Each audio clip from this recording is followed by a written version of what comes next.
చెడ్డీ gang మాదిరిగా దోపిడీలు దాడులకు పాల్పడే మధ్యప్రదేశ్కు చెందిన థార్ గ్యాంగ్ సిటీలో తిరుగుతున్నట్లు పోలీసులు సీసీటీవీ ఫుటేజ్ ని విడుదల చేశారు. ఈ గ్యాంగ్ శివారు ప్రాంతాల ప్రజలను టార్గెట్ చేస్తున్నట్లు గ్రామీణ ప్రాంతాల ప్రజలు రాత్రి వేళల్లో అప్రమత్తంగా ఉండాలని చెప్పారు. ఈ గ్యాంగ్లోని కొందరు ఇప్పటికే హయత్ నగర్ పోలీస్ స్టేషన్లోని ప్రజయ్ గుల్మోహర్ గేటెడ్ కమ్యూనిటీలో చోరీ చేశారని, అంతేకాకుండా 5 ఇండ్లలో చోరీకి యత్నించారని, ఇంట్లోని నగదు, బంగారం, వెండి వస్తువులు ఎత్తుకెళ్లారని వివరించారు.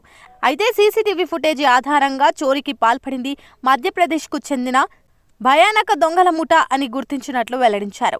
గ్యాంగ్లో 5 అంతకంటే ఎక్కువ మంది ఉంటారని పోలీసులు అంచనా వేస్తున్నారు. కాగా అర్ధరాత్రి ఎవరైనా తలుపు తడితే ఎట్టి పరిస్థితుల్లో తీయొద్దని, వచ్చిన వ్యక్తులు ఎవరో నిర్ధారించుకున్నాకే ఓపెన్ చేయాలని, ప్రజలు అప్రమత్తంగా ఉండాలని, అనుమానాస్పద వ్యక్తులు కనిపిస్తే డయల్ 100కు ఫోన్ చేయాలని సూచిస్తున్నారు.